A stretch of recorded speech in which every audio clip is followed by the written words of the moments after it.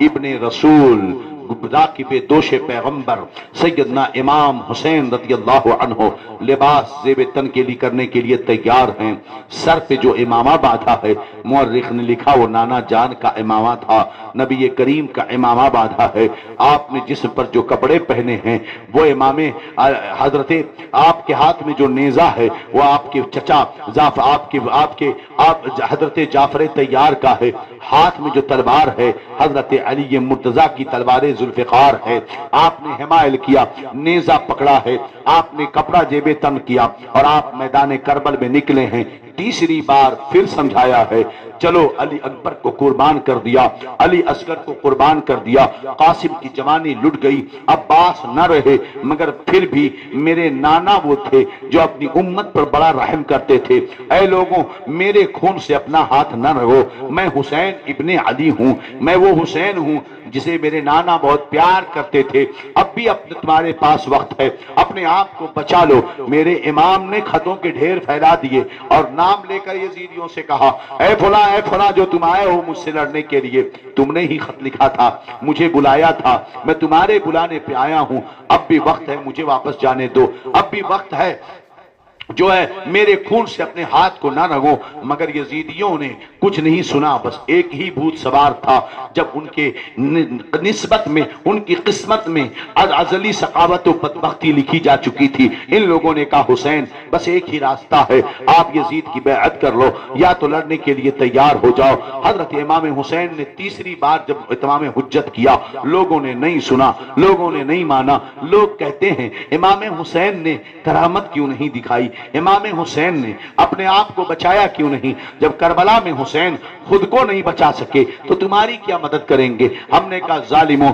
نہ بچ پانے کا الزام اس وقت ہوتا جب حسین نے خود کو بچایا ہوتا بچنے کے بڑے راستے موجود تھے نہ کرامت دکھانے کی ضرورت تھی نہ اور کچھ دکھانے کی ضرورت تھی بس اتنا کافی تھا کہ یزید کے ہاتھ پہ ہاتھ دے دیتے حسین بچ جاتے بڑا سستا سودا تھا دیکھنے میں مگر امام حسین نے نہ تو ہاتھ دیا نہ بچنے کا کوئی راستہ اختیار کیا نہ کوئی کرامت دکھائی نہ کوشش کی ہے میاں اس لیے کہ کرامت مسلمانوں کو نہیں دکھائی جاتی ہیں کلمہ پڑھنے والوں کو نہیں دکھائی جاتی ہیں ہم اپنی قوم کو کرامت نہیں دکھاتے ہم اعلیٰ حضرت کی عظمتوں کا ذکر کرتے ہیں تو کرامتوں کی بنیاد پر نہیں کرتے مفتی اعظم ہند کو جو ہم بتاتے ہیں تو کرامتوں کی بنیاد پر نہیں بتاتے ہم مفتی اعظم ہند کو بتاتے ہیں تو بتاتے ہیں کہ جب اندرا گاندھی نے نسبندی کا پیغام دیا نسبندی کی کال دی پورے ہندوستان میں جگہ جگہ جو ہے ایجنسیاں لوگوں کو پکڑ کر نسبندی دے رہی تھی بڑے بڑے مولوی ڈر گئے تھے دیوبند و ندوہ سہارنپور سے نسبندی کے جواز کے فتوے آ چکے تھے سارے ملک میں کوہرام مچا تھا ساری اپوزیشن پارٹیاں ڈر گئی تھی عدلیہ خوف کر رہی تھی حکومت کے اندر جو حکم تھا اس کو ٹالنے کی کسی کے اندر طاقت نہیں تھی اندرا گاندھی کی ایمرجنسی کا یہ عالم تھا اس وقت جب ایک استفتاء بریلی کی سرزمین پر گیا تو تاج الشریعہ بدر الطریقہ نے یہ لکھا کہ نسبندی حرام ہے یہ فتویٰ جب مفتی اعظم ہند کو دکھایا گیا تو تاج الشریعہ کے فتوے کو پڑھ کر نہ مفتی اعظم ہند بڑے خوش ہوئے اور آپ نے الجواب صحیح لکھ کر اپنی دستخط کے بعد حکم دیا کہ میرے نام سے فتوے کو شائع کر دیا جائے مفتی اب مصطفیٰ رضا خان کی تائید ہے فتوے کو لکھا تاج الشریعہ نے تصدیق کی مفتی اعظم ہند نے اور پھیلا تو لوگوں نے یہ کہا کہ بریلی کے مولانا احمد رضا نے نسبندی کے حرام ہونے کا فتویٰ دیا ہے. لوگوں نے سوال شروع کر دیا. دیوبند کے مولانا ڈر گئے, ندوہ کے مولوی ڈر گئے, سلفیہ کے مولانا ڈر گئے, مگر تنہا مصطفیٰ رضا خان شہزادے اعلی حضرت ڈرا نہیں ہے. پیرانا سالی کا عالم ہے مگر بے خوف ہے. حکومت نے آ کر کہا فتوے بدل دو, فتوے بدل دو. میں پوچھنا چاہتا ہوں مفتی اعظم ہند نے کون سی کرامت وہاں دکھائی تھی؟ بس اتنا فرمایا تھا بریلی سے فتوے نہیں بدلے جاتے ہیں, ضرورت پڑی تو حکومت کو بدل دیا جائے گا. حکومتیں بدلیں گی مگر مفتی بریلی کا فتویٰ نہیں بدلتا. یاد رکھو تب سے لے کر آج تک بریلی کا فتویٰ کبھی نہیں بدلا ہے. اگل بگل میں اب کچھ لوگوں نے دارالفتہ کھول لیا ہے مگر ان کے فتوے اپنی جگہ ہیں. جو میرے تاج الشریعہ کا مرکزی فتویٰ ہے وہ نہ کبھی بدلا تھا نہ کبھی بدلا ہے. اس لیے کہ بریلی جو فتویٰ دیتا ہے تو بڑی ذمہ داری سے ٹھوک بجا کر تحقیق و تفتیش کے بعد وہ فتویٰ دیتا ہے. اگل بگل میں اب تو ہر گلی میں مفتی ہیں جناب, کوئی مفتی سے نیچے نہیں ہے. ہر مسجد کا امام مفتی, ہر مدرسے کا مدرس مفتی, جہاں دیکھو تہاں مفتی. اتنے زیادہ مفتی اتنا زیادہ مسئلہ الجھ رہا ہے. اتنے نہ مفتی ہوتے نہ اتنا مسئلہ الجھتا. ہاں سب نے دکانیں کھول رکھی ہیں دیکھنے, تو یہ حالت ہو چکی. مگر میرا مفتی اعظم ہند جب وہ فتویٰ دیتا تھا تو حکومتیں کانپ جاتی تھی. دباؤ ڈال کر واپس کروانے کی کوشش کی گئی مگر مفتی اعظم ہند نے فتویٰ وہی رنگ تھا, ہمیں وہی رنگ تھا. اچھلتے ہو بدتمیزوں, اچھلتے ہو تم. ارے بھائی اگر مسولی سے کسی شیخ نے کہہ دیا کہ کربلا میں بریلی رنگ تھا, جملے کا ایر پھیر خالی ہے. بس بات تو وہی ہے کہ وہی رنگ تھا. میاں بریلی رنگ کہیں الگ نہیں ہے, یہ بڑا چوکھا رنگ ہے. کربلا سے اڑ کر کے آیا ہے. کربلا میں یزیدی کہہ رہے تھے حسین بدل دے اپنی بات. حسین نے کہا جان جائے گی بات نہیں بدلے گی. بریلی میں بھی یہی رنگ تھا, حکومت بدلی جائے گی پتہ نہیں بدلے گا. بس بھائی ایک بات یاد رکھو, ہمارے مشائخین پر بھوکو گے تو ہم برابر سے کوٹیں گے. ہاں مسئلے کا اختلاف اپنی جگہ ہے, لیکن جب بات عقیدے کی آئے گی, بات جب مرکز کی آئے گی, جب بات مشائخین کی آئے گی تو ایسے بدر الدین بھی کھڑا ہوگا اور نہ جانے کتنے رضا کے شیر کھڑے ہوں گے اور جتنے بھوکنے والے ہیں ان کی دھجیاں اڑائی جائیں گی. سمجھے کہ نہیں؟ ہاں کبھی بھول کر کے بھوکنا نہیں, وہی رنگ ہے کربلا والا. کہنے والے نے اتنا کہہ دیا کہ کربلا میں بریلی رنگ تھا. ابے بات تو دونوں ہے, کربلا میں بریلی رنگ تھا یا بریلی میں کربلا کا رنگ تھا. میاں بریلی میں رنگ کربلا کا تھا کہ وہیں سے اٹھ کر کے آیا تھا, مگر اس دور میں بریلی کا رنگ اتنا چوکھا ہے, اتنا چوکھا ہے کہ اس میں دیکھو تو کربلا کا بھی رنگ نظر آتا ہے, بدر کا بھی رنگ نظر آتا ہے, احد کا بھی رنگ نظر آتا ہے, کچوچا کا بھی رنگ نظر آتا ہے, ماہرہ کا بھی رنگ نظر آتا ہے, اجمیر کا بھی رنگ نظر آتا ہے. بریلی کے رنگ میں دیکھ تو تجھے بغداد کا رنگ نظر آئے گا, امام اعظم کا رنگ نظر آئے گا, امام شافعی کا رنگ نظر آئے گا, حضرت امام طحاوی کا رنگ نظر آئے گا, حضرت شامی کا رنگ نظر آئے گا. بریلی کا رنگ اکیلا نہیں, یہ ابو خوف سے آدم کی کرامت ہے.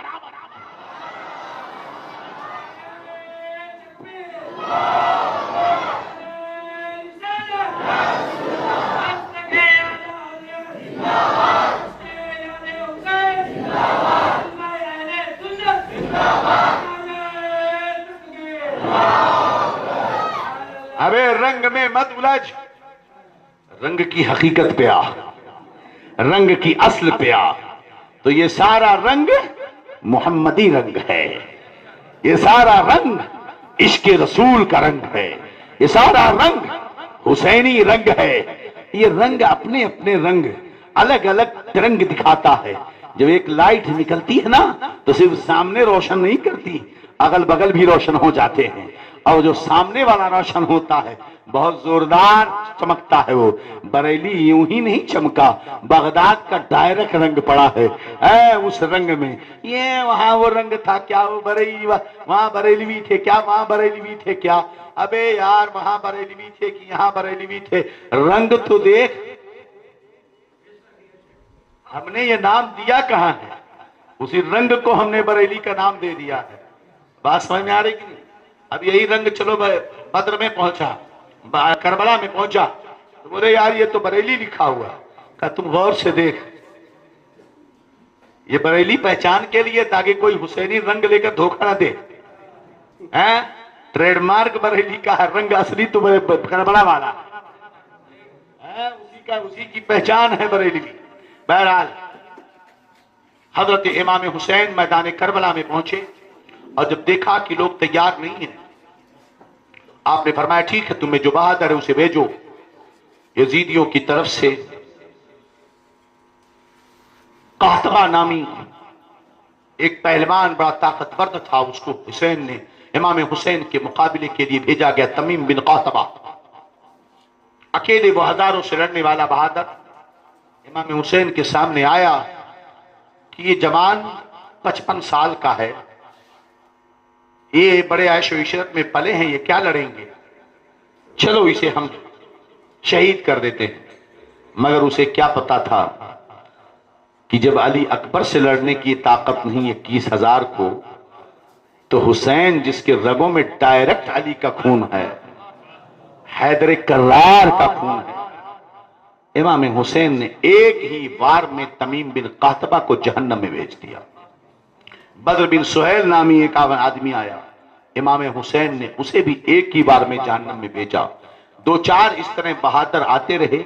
امام حسین سب کو ایک بار میں 1 منٹ بھی لڑ نہیں پائے کہ 1 بار کیا، 2 بار کیا، 3 بار کیا، نہیں، ایک ہی بار میں امام حسین نے ان سب کو جہنم میں پہنچا دیا. ابن سعد نے جب دیکھا، میں بار بار کل کی تقریروں میں محمد ابن سعد کہتا تھا، اس کا نام ہے عمرو بن سعد. کیا نام ہے اس کا؟ ہاں تو اس کو اصلاح کر لیں، وہاں مجھ سے غلطی ہوئی کہ میں محمد بن سعد کہہ رہا تھا، عمرو بن سعد نام ہے اس کا. ٹھیک ہے، تو عمرو بن سعد نے کہا کہ دیکھو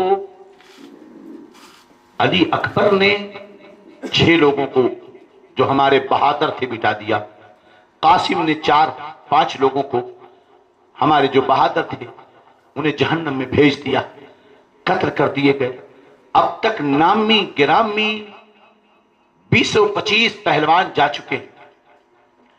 اگر ایسے ایک کی دکا جنگ لڑتی رہی، ہوتی رہی، تو جو بہادر و ہمت و جرات والے پہلوان ہیں وہ تو مٹ جائیں گے، پھر ڈرپوک کہیں بھاگنے نہ لگیں.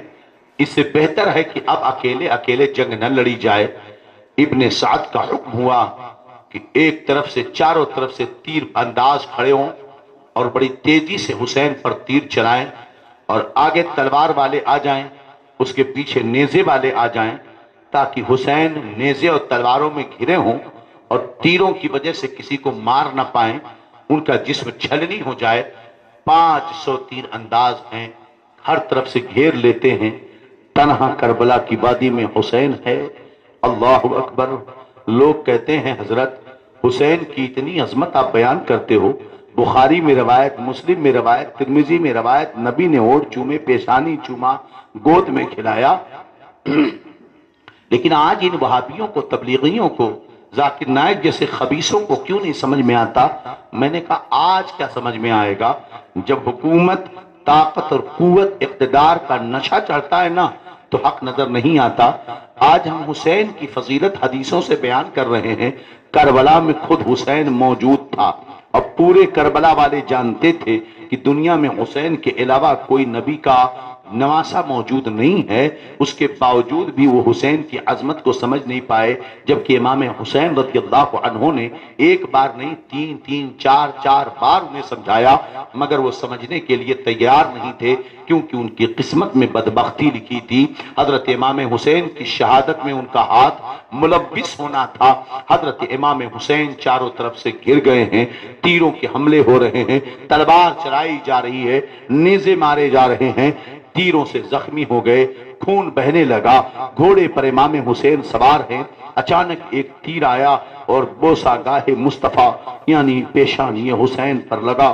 تیر کے لگنے سے امام حسین کو چکر آنے لگے. خون کے بہنے سے کمزوری پہلے سے ہو گئی تھی. میرا حسین چکر آ کر گھوڑے سے نیچے کی طرف اترا ہے. اسی بیچ میں ایک مردود نے نیزہ مارا ہے جو سینے میں لگ کر چیر کر باہر آ گیا. میرے امام حسین زمین پر گر گئے. اب ان ظالموں نے اعلان کر دیا کہ حسین شہید کر دیے گئے.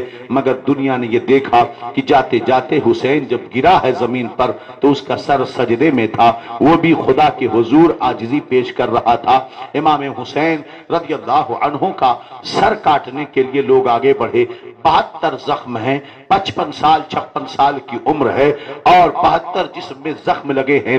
تیروں کے، تلواروں کے، نیزوں کے، بھالوں کے. اللہ اکبر. میرا امام حسین زمین پر پڑا ہے اور چند لوگ، ایک دو لوگوں نے آگے بڑھ کر سر کو کاٹنا چاہا مگر وہ ہیبت سے پیچھے ہٹ گئے. مگر وہی شمر بدبخت جس کا میں نے کل ذکر کیا تھا، یہ مردود امام حسین کے سینے پہ چڑھا ہے. کون امام حسین ہے؟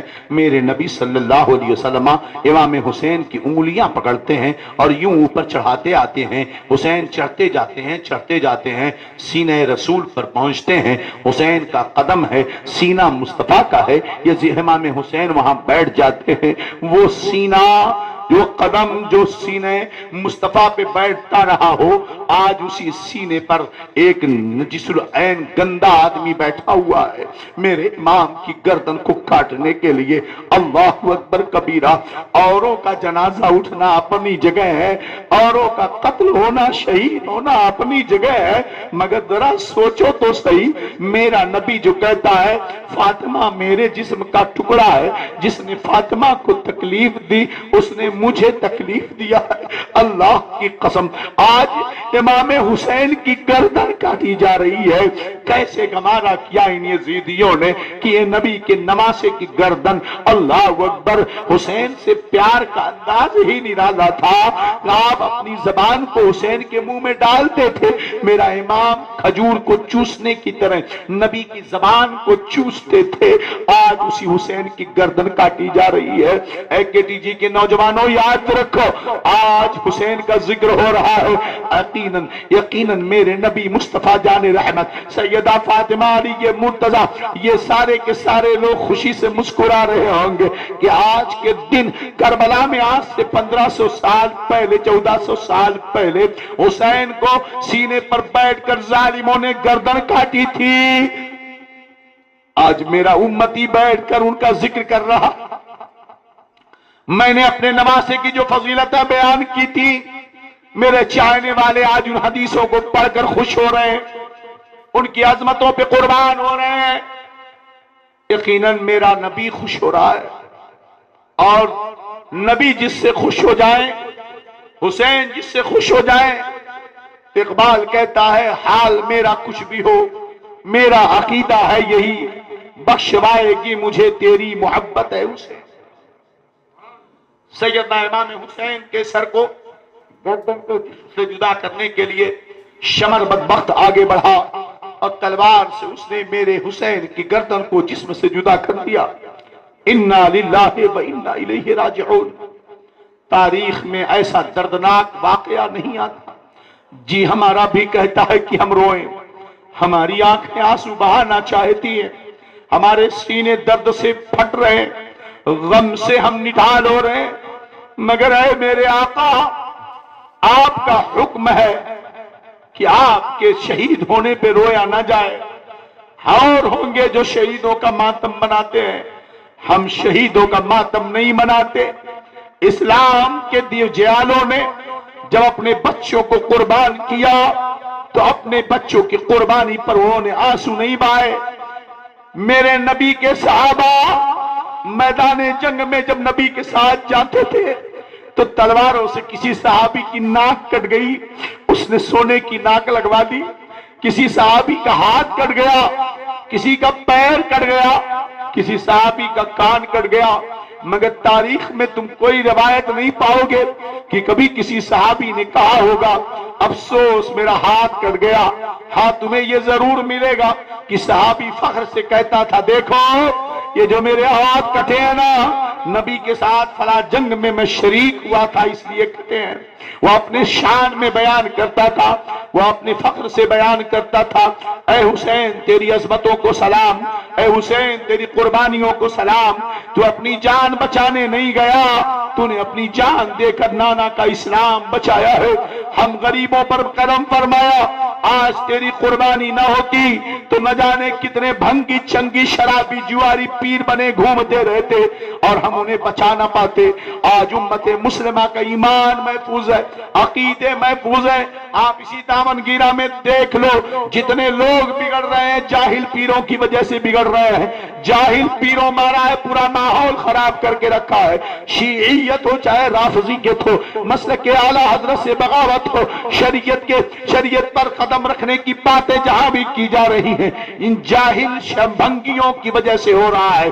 یہ بھنگی حسینی نہیں ہو سکتے ہیں, یہ حسینی نہیں ہو سکتے. حسینی تو وہ ہے جو حسین کا ذکر کر رہا ہے مصطفیٰ کی حدیثیں پڑھ کر. حسینی وہ ہے جو حسین کا ذکر کر رہا ہے قرآن پڑھ کر, جو حسین کی عظمتیں بیان کر رہا ہے. حسینی وہ ہے اے کے ٹی جی کے لوگوں, کے ٹی جی نگر کے لوگوں, تو اپنی قسمت پہ ناز کرو کہ اللہ رب العزت نے ہمیں توفیق دی ہے کہ ہم نے اس کے ذکر کی محفلیں سجائی ہیں, ان کے ذکر کی محفلیں سجائی ہیں اور سنا ہے سنایا ہے. اللہ کی قسم یہی چیز ہماری مغفرت کا ذریعہ بنے. حضرت امام حسین میدان کربلا میں شہید ہو چکے.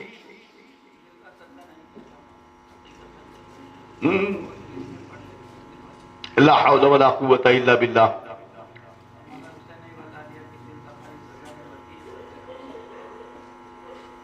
یہ دل کا سجدہ, ہاں ہاں بھائی نماز نہیں پڑھنا ہے ان کو.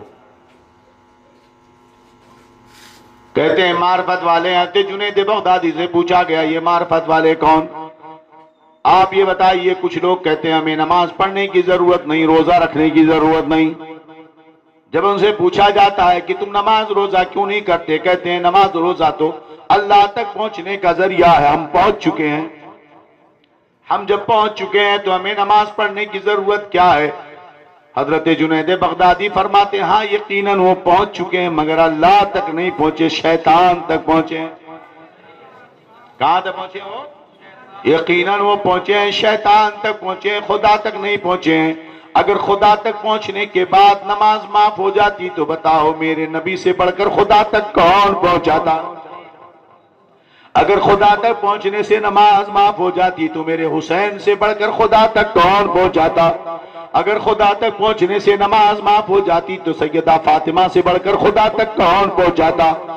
علی مرتضیٰ سے بڑھ کر خدا تک کون پہنچاتا. اگر خدا تک پہنچنے سے نماز معاف ہوتی تو غوث آدم سے بڑھ کر خدا تک کون پہنچاتا. یہ وہ مردود ہیں, یہ وہ جاہل ہیں کہ شیطان پیشاب کرتا ہے اور یہ پیتے ہیں. جب پوچھو کیا پیتے ہو, کہا تم نہیں جانتے. بولے کیا ہے, بولے یہ شراب طہور ہے. یہ گندگی بھی کھاتے ہیں اور یہ سمجھتے ہیں کہ ہم کھا رہے ہیں. یہ دل والے نمازی بھی پائے جاتے نہیں. اللہ اکبر اللہ اکبر. جاہل منافق بدعملوں سے جاہل لوگ ولی بنیں گے, منافق لوگ عالم بنیں گے.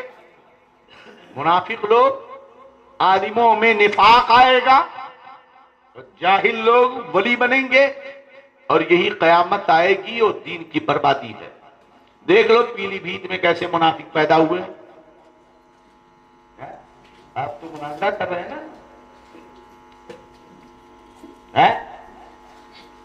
ہاں نہیں ٹھیک ہے, اللہ کا فضل ہے, ایسے شعر موجود ہیں ہمارے شاگردوں میں.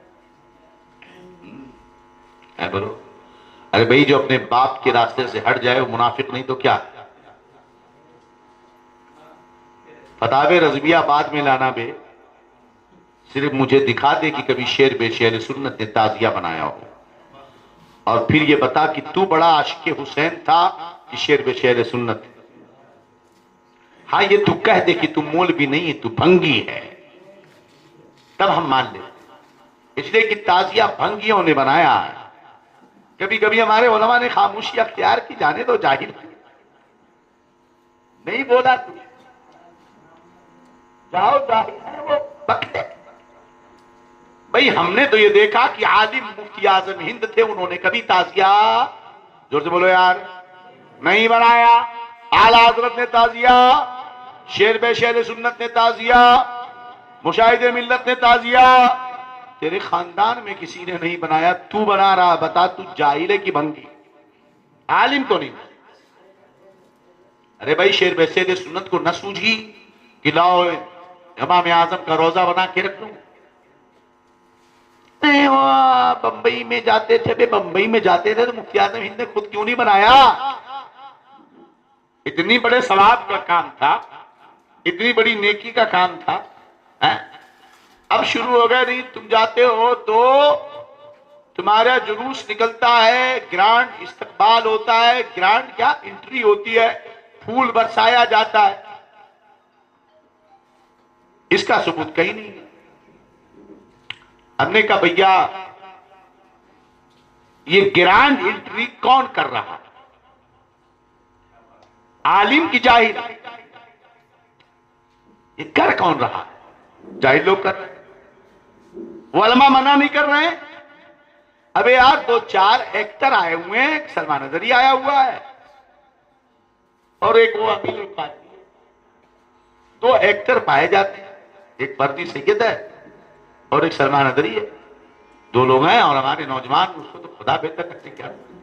میں بولنا نہیں چاہتا ہوں، میں ہماری جماعت کا عالم ہے، ٹھیک ہے، ترقی کرے، نعرہ ادھر لگاؤ، کمنٹ کرو، آگے بڑھو۔ یہ سب کیوں کرتے ہو؟ کرو یار، ہم تمہاری مخالفت کیوں کریں گے؟ تم ہو کون بھیا؟ کیوں اپنی گلی میں وہ روادار صدا ہو جو بھیگ لیے راہ گدا دیکھ رہا ہو، اور جب تک بھی کے نہ تھے تو کوئی پوچھتا نہ تھا، تو نے ہمیں خرید کے انمول کر دیا۔ ہم جلتے ولتے نہیں بھیا، ہم تو محدث کبیر کے ہاں بک چکے ہیں، ختم ہو گئی بات۔ اب تم کتنا بھی اچھلو، ہم چمکنے پہ نہیں جاتے، تمہیں سمجھا رہے خود کو بچاؤ۔ اب یہ سب چیزیں دلیل ولیل نہیں ہوتی ہیں، بات جب آئے گی چیلنج مناظرہ کی تو مناظرہ ایکسپٹیبل اس وقت ہوگا جب تم دکھاؤ گے کہ شیر بے شیر سنت نے ہی تعزیہ بنایا تھا، اس وقت ہم مناظرہ قبول کریں گے تمہارا، جب تم یہ ثابت کرو گے کہ مشاہد ملت نے کہیں لکھا ہو کہ تعزیہ بناؤ، یا یہ لکھا ہو یا انہوں نے تعزیہ بنایا۔ میں حضرت آ گئے تو تھوڑا ذکر ہو گیا، ورنہ ان سب چیزوں میں پڑھنا اپنا وقت برباد۔ کچھ لوگ ہوتے ہیں اذا خاطبهم الجاہلون قالوا سلاما، جب جاہل لوگ تم سے بات چیت کرے تو کہہ دو بھائی جاؤ یہاں سے۔ ہر کسی کے منہ نہیں لگا ہوگا جاتا، ہر کسی کے منہ نہیں لگا جاتا۔ حضرت بول کے ہاں بول گیا بھائی معاف کرو، غلطی ہوگی، نہیں بولنا چاہیے تھا، چھوڑ کر ایسے لوگ ہیں نہیں اطلاع کہ ان کے منہ سے لگا جائے۔ چلو درود شریف پڑھو پھر آگے گفتگو کریں، وقت زیادہ ہوا۔ اللہم صلی علی سیدنا ونبینا مولانا محمد طب القلوب ودوائها وعافیة الابدان وشفائها ونور الابصار وضیائها وعلى آله وصحبه وبارك وسلم صلاة وسلاما عليك یا رسول اللہ صلی اللہ علیہ وسلم۔ کہ میں کیا بیان کروں، میں کیوں ادھر ادھر جا رہا ہوں، تم سمجھ نہیں رہے ہو، مجھ سے نہیں ہو رہا آگے بیان کرنا، آگے بولنے مجھ سے نہیں ہو رہا ہے، مجھے رونا آتا نہیں، میں اپنی لائف میں رویا ہویا نہیں، بڑی مصیبتیں آئیں، بڑی تکلیفیں آئیں، بڑی مشکلیں آئیں، میں ایک مرد ہونے کے ناطے رونا مرد کی فطرت کے خلاف سمجھتا ہوں۔ کائے کو رونا،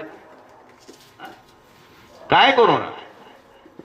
اور حسین اعظم شہید ہوئے تو انہوں نے ہمارا ایمان بچایا، جب وہ علی اکبر کا لاشا دیکھ کر نہیں روئے اور کہہ گئے رونا نہیں تو پھر میں کیوں روؤں؟ مگر انسان ہی تو ہوں، کنٹرول نہیں ہو رہا. میرے امام کا سر جدا کیا گیا، جنگ ختم ہو گئی. ابن سعد ظالم نے ایک رات وہاں رک کر دوسرے دن یزیدی جو مارے گئے تھے ان کی جنازہ پڑھی ہے، انہیں دفن کیا ہے. مگر میرے امام کے ساتھیوں کی لاشوں کو ایسے چھوڑ دیا، ایسے چھوڑ دیا. محب بننا اتنا آسان نہیں ہوتا. ایک روایت میں مورخ یہ لکھتا ہے ان ظالموں نے اتنے پہ بس نہیں کیا، میرے امام کے لاشوں پر گھوڑے دوڑائے، ہڈیاں ٹوٹ گئی، گوشت چتھڑے اڑ گئے. میں سوچتا رہا میرے مولا اتنی نفرت، اتنا ظلم. ارے بیوقوف وہ جا رہا اس کو جانے تو کیا اس کے پیچھے پڑے ہو؟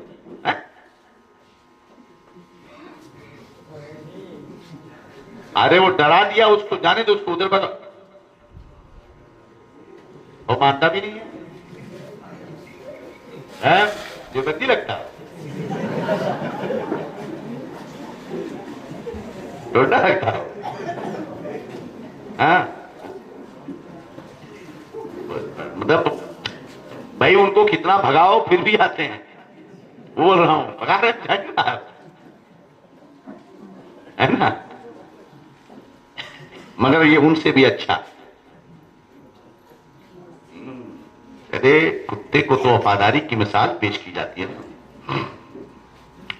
کیا دبے جس پہ حمایت کا وہ پنجہ تیرا، شیر کو خطر میں لاتا نہیں کتا تیرا. ایک مرتبہ میں نماز پڑھا رہا تھا، سلام پھیرا تو میں نے دعا کی بہر شبلی شیر حق دنیا کے کتوں سے بچا، ایک کر عبد واحد بے ریا کے واسطے. کیا معلوم کہاں سے تبلیغی آ گیا تھا نماز میں. باہر نکلا تو کہہ رہا ہے بولی صاحب وہ آپ نے پڑھا نا بہر شبلی شیر حق دنیا کے کتوں سے بچا. تو یہ نماز میں نماز کے بعد کتا اتا نہیں بولنا چاہیے، مگر اچھا لگا. میں نے کہا کتے کو کتے کی بات.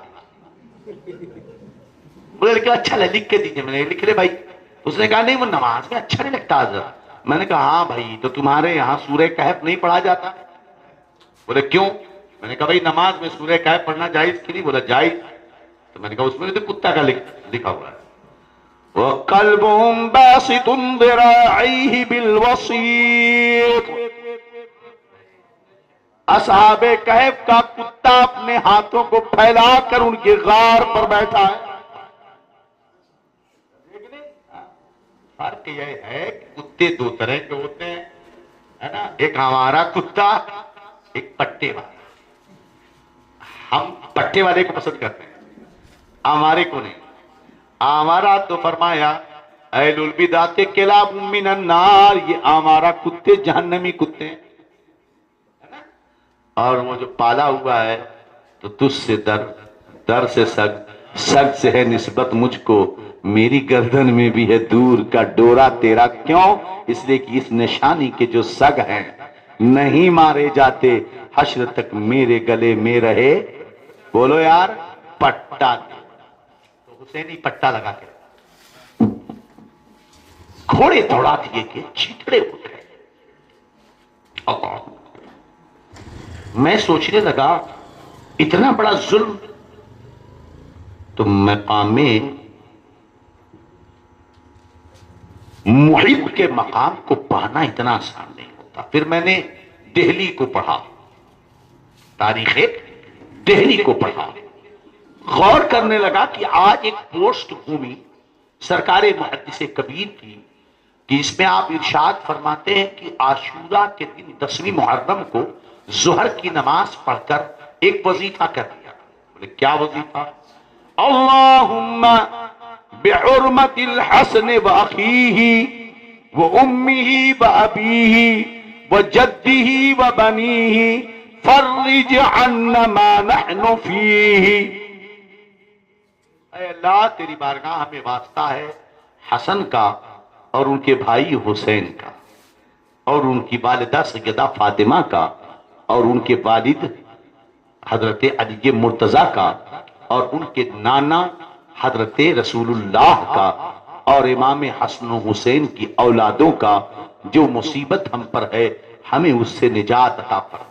اللہم بحرمت الحسن واخیہ وامہ وابیہ وجدہ وبنیہ فرج عنا ما نحن فیہ۔ ظہر کے بعد ایک روایت میرے پاس ہے، ایمان کی سلامتی یہی وظیفہ بیان کیا گیا، فجر کی سنت اور فرض۔ میں نے کہا حسین کا نام اتنا کمال والا ہے، حسین کا نام اتنے کمال والا ہے کہ یہ کمال ایسے نہیں ملا، کمال ایسے نہیں ملا۔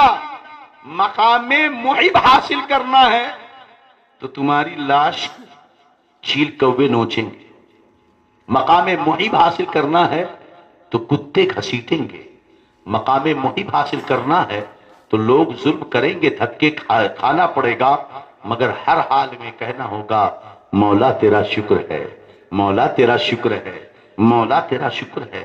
میں نے کہا یہ مقام کہاں ہے؟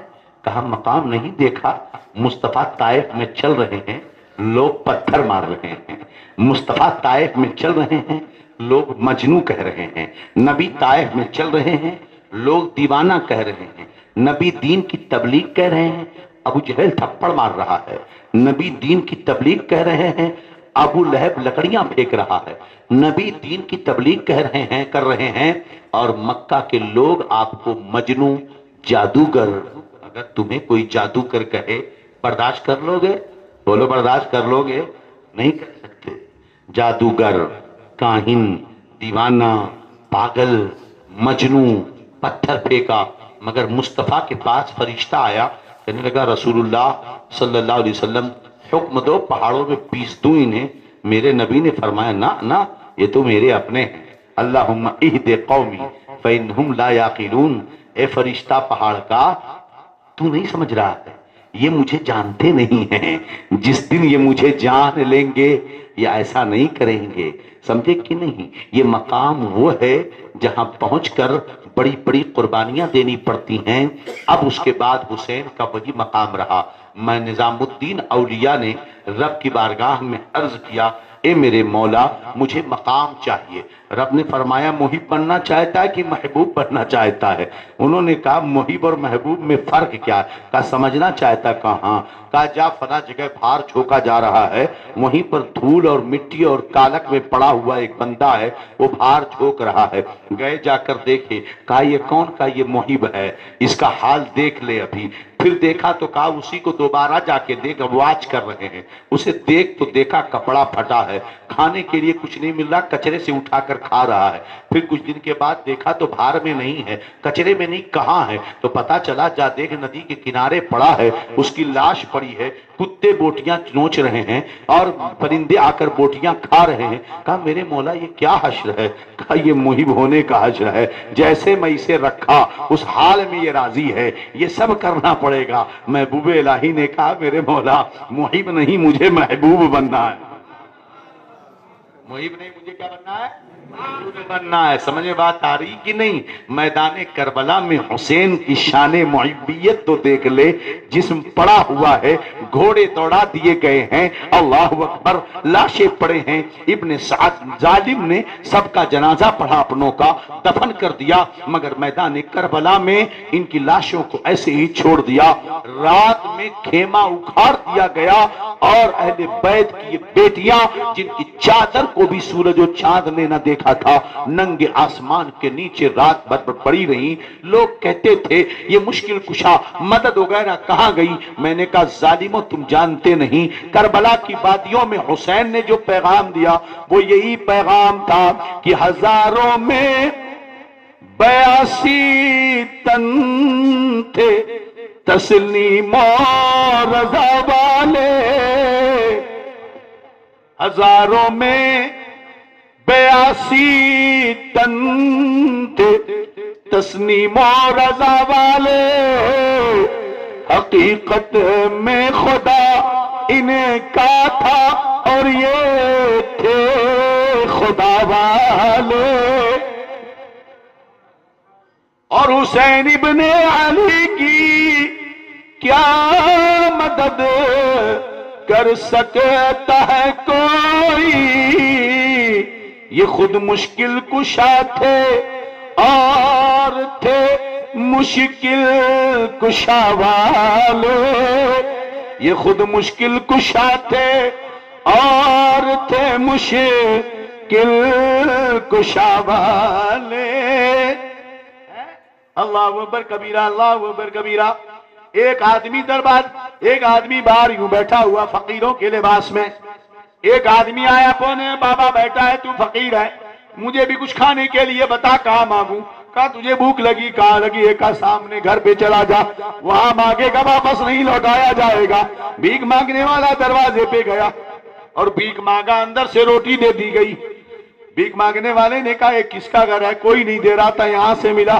کہا دینے والے کو جاننا چاہے تو کہا کہ اس گھر کا مالک دیکھو وہاں باہر بیٹھا ہوا فقیروں کے لباس میں ہے۔ کو اپنی گلی میں وہ روادار صدا ہو جو بھیک لیے راہ گدا دیکھ رہا ہو۔ یہ تھے علی مشکل کشا والے، جو خود تو کھاتے نہیں تھے، اوروں کو کھلاتے۔ یہ کسی سے مدد کیوں مانگے؟ دوسرے دن قادریہ باغ میں، بغل میں ایک گاؤں تھا، قادریہ کے لوگ آئے اور ان لوگوں نے تمام شہداء کو کفن دیا، دفن کیا، نماز جنازہ پڑھی، اور حضرت امام حسین کا سر مبارک اور اہل بیت نبوت کی ساری خواتین کو ننگے جانوروں پر بٹھا کر کربلا سے کوفہ لایا گیا ابن زیاد کے دربار میں۔ ابن زیاد نے دیکھا امام حسین کی شان میں گستاخیاں کی۔ ایک عاشق رسول وہاں کھڑا ہوا، پورے کوفہ کی مسجد میں لوگ بھرے تھے۔ ایک بندہ کھڑا ہوا، کہنے لگا بے وہ مر جانا کے بیٹے، اپنی لکڑی ہٹا، حسین کے ہونٹوں سے اللہ کی قسم میں نے اپنی آنکھ سے دیکھا ہے کہ نبی کریم اپنے ہونٹوں سے ان ہونٹوں کو چوسا کر دیتے۔ تو جو اہل حق ہوتے ہیں وہ ہزاروں کی بھیڑ میں نہیں ڈرتے۔ اس ظالم نے انہیں بھی شہید کروایا، ایک نابینا محب اہل بیت تھے، ان کو بھی شہید کروا دیا، اور اس کے بعد امام حسین کے سر کو دمشق بھیجا۔ دمشق ملک شام، امام حسین کا سر جا رہا ہے۔ اللہ اکبر۔ داستان بڑی لمبی ہے، ختم نہیں ہو سکتی۔ دو باتیں کہہ کے اپنی گفتگو کو میں ختم کروں گا۔ میرے امام حسین کے سر کو آگے لکھ کر پورے ابن زیاد کو آرڈر تھا کہ کوفہ کی گلیوں، کوچوں، نکڑوں، محلوں میں کوئی جگہ باقی نہ رہے جہاں نیزے پر امام حسین کے سر کو رکھ کر گھمایا نہ جائے۔ گھمانے کی وجہ یہ تھی تاکہ پورا کوفہ جان لے کہ یزید کی بغاوت کرنے والوں کی سزا کیا ہوتی ہے۔ میں نے کہا ظالموں، تم نے حسین کو مٹانے کی کوشش کی، مگر حسین آج گھر گھر میں پایا جاتا ہے۔ یزید مٹ گیا ہے۔ تاریخ نے ہمیشہ اللہ والوں پہ ظلم کیا ہے۔ طاقت والوں نے، پوزیشن والوں نے، حکمرانوں نے اللہ والوں پر ہمیشہ ظلم کیا ہے، مگر یہ دنیا دار مٹ گئے۔ ہے کہیں پتہ شاہ جہاں کا تو بتاؤ، ہے کہیں اکبر بادشاہ کا کوئی مزار تو بتا دو، ہے قبر وہاں کبوتر بیٹھ کر پیخانہ کرتی ہوں گی، بلیاں وہاں ٹٹی کرتی ہوں گی، جھاڑو مارنے والا ایک جھاڑو مارتا ہوگا، مگر کسی کا کوئی پتہ نہیں ہے۔ مگر ہندوستان کا بچہ بچہ تمہیں بتائے گا کہ اجمیر میں ایک در ہے جو معین الدین کا در ہے، وہاں ہر کوئی پہنچتا ہے۔ آپ کہو گے مولانا اس سے پہلے بھی آپ نے کہا تھا، یقیناً میں نے کہا تھا، مگر محدث کبیر کا غلام بول رہا ہے۔ یہ تم نے نہیں سنا تھا اس سے پہلے کہ یقیناً لال قلعہ دیکھنے لوگ جاتے ہیں، تاج محل کی زیارت کرنے لوگ جاتے ہیں، مگر تم نے یہ نہیں سنا ہوگا کہ لال قلعہ، قطب مینار اور تاج محل دیکھنے کے لیے کوئی مہینوں سے راستہ طے کرتا ہو، پلان بناتا ہو، عقیدتوں کی باڑ بناتا ہو، 10 لوگوں سے کہتا ہو، کہنے کا انداز الگ ہوتا ہے۔